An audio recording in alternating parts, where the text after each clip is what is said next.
Fala galera, sejam bem-vindos a mais um vídeo aqui do canal Contra Tudo e Contra Todos. Obrigado pela sua presença, uma ótima quarta-feira. Hoje tem Palmeiras e Bahia mais tarde. Mas eu queria falar nesse vídeo aqui sobre um assunto que eu venho batendo bastante na tecla aqui no Contra Tudo e Contra Todos, também lá no Verdão Sempre, sobre a diferença que faz você trazer bons jogadores, você trazer jogador que você fala assim, pô, esse cara aqui a tendência é resolver. E na maioria das vezes resolve. Olha o que está acontecendo com o nosso rival. Quero dar um exemplo, fazer um paralelo com o Palmeiras e eu quero saber muito a sua opinião. O negócio é o seguinte, galera. O Corinthians hoje venceu o Cruzeiro por 2-1. Não tô para falar do jogo do Corinthians aqui não. É um exemplo que eu queria dar, que eu venho comentando, sobre como você contratar bons jogadores ajuda o seu elenco. Tenho batido na tecla que o Palmeiras vem fazendo contratações ali muito pontuais, né? O Palmeiras vem sendo muito, como a gente pode dizer, sem fome no mercado. Não, contratar esse aqui tá bom, aquele ali tá bom, tal.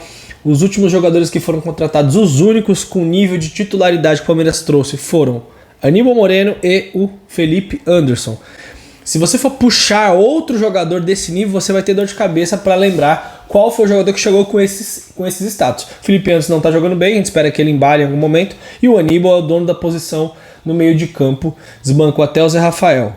Mas os outros jogadores, Maurício, jogador para futuro, Rômulo, para futuro, inclusive, esse nem joga, inclusive, Giai, futuro, Caio Paulista, não veio para ser um protagonista, veio para ser um reserva ali, uma oportunidade de mercado, mesmo empresário ali do Palmeiras, entre outras coisas. Lázaro, preciso falar o quê?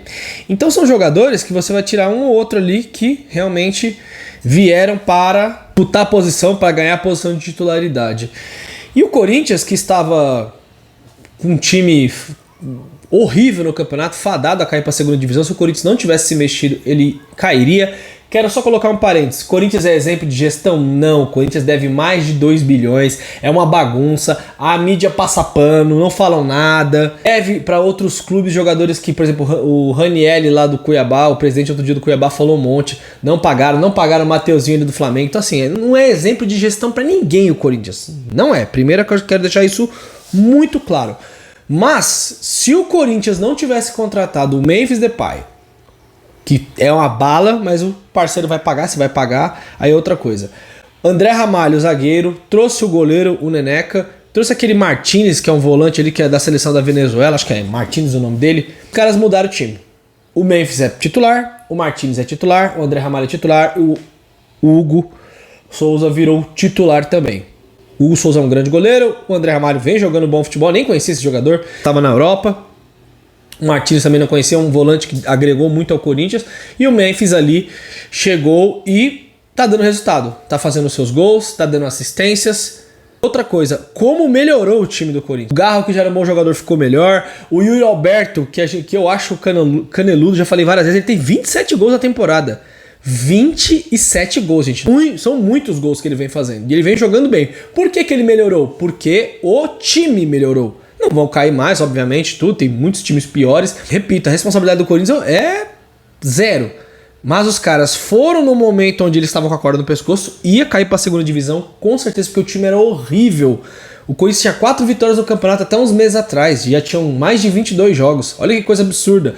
Ou seja, o time era muito ruim. Os caras começaram, agora tem acho que 4 vitórias seguidas, 5 vitórias seguidas no campeonato e agora estão até brigando por Libertadores. Então é o que eu sempre falo aqui do Palmeiras. Eu não queria o Memphis Depay no Palmeiras, tá? Eu acho que é muita grana, muito. Aliás, ele hoje fez um gol, chutou uma bola na trave, mas ele perdeu outras 2 oportunidades. Mas ele já tá jogando um bom futebol. Ele tá meio fora de forma, me parece. Mas assim, como ele é um cara, um jogador mediano de Europa, que não joga muito, no futebol brasileiro sobra. Então ele já tá começando a dar sinais aqui de que é acima dos jogadores que tem por aqui, acima de vários, e já tá ajudando o time dele a se livrar da zona de rebaixamento, já ajudou e vem melhorando o futebol dos outros. O Yuri Alberto melhorou muito, o Garro melhorou muito, o meio de campo marca mais. Então assim, bons jogadores, você traz 1, 2, 3 bons jogadores, você agrega demais no coletivo, que é pra mim o que o Palmeiras tinha que fazer para 2025. Pra mim o Palmeiras não precisava trazer no ano que vem 7, 8, 9 reforços. Não, o Palmeiras pode até trazer isso, mas protagonistas a gente tem que trazer pelo menos uns 3 jogadores assim, sabe? Que você fala, opa, chegaram esses caras aqui, vão agregar demais. Porque você agrega aos outros. O futebol do Veiga melhora, o futebol do Maurício melhora, o futebol do Felipe Anderson melhora, do Dudu, o Lopes talvez faça mais gols, ou se trouxer um outro centroavante, ajuda os outros atletas. Então é assim que se constrói uma grande equipe. Não com esse pensamento que o Palmeiras tá de que não é o nosso, não precisa ir atrás de grande jogador. Como não precisa ir atrás de grande jogador? Que coisa absurda falar um negócio desse, sabe? Tipo, não tem o menor sentido isso. Só jovens. Tem jovens que vão demorar ali pra se adaptar. Ah, mas Júlio, o Felipe antes veio da Europa e não tá jogando. Tá, mas geralmente não é isso que acontece. Quando você traz um jogador ali, o Felipe Anderson tem que ver até as causas porque que ele não tá jogando mal, porque jogar bola ele sabe. Ele nunca foi mau jogador, nunca foi um craque, nunca foi, mas tem que saber por que ele não está rendendo, porque futebol ele tem. Então pra mim o Palmeiras, se fizer isso para 2025, melhora demais o time, lembrando que o Estevão vai embora. Então não adianta trazer ali qualquer jogador. Por exemplo, eu falei que eu quero o Eric Pulga do Ceará aqui, eu acho bom jogador. Tudo bem se você não acha bom jogador, mas seria uma aposta, seria um jogador ali, tirar o Lázaro e colocar ele no ano que vem na função dele, pra ele começar a desenvolver. Mas não pode ser o cara que vai chegar, não, esse cara aqui que vai ser o jogador pra 2025. Não, é como se ele fosse um coadjuvante. E aí com o tempo ele mostra seu futebol. Tem que trazer protagonistas. O Corinthians está mostrando aí, com toda a sua limitação, com toda a sua dívida, que trouxe alguns jogadores e mudou o status do time. Agora é um time de meio de tabela, antes era um time que ia brigar para não cair. Acho que cairia com aquele time, mas os caras foram ousados aí. E o Palmeiras pode ser ousado, né? Ainda tem uma grande diferença. O Corinthians não poderia ser ousado. Foi e se livrou. Como é que eles vão pagar? Eu não tenho a menor ideia.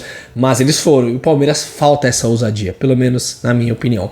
Vamos torcer muito para vencer o Bahia hoje. Deixa seu comentário, que seu comentário é muito importante. Um abraço, galera. Até a próxima. Tamo junto. É nóis.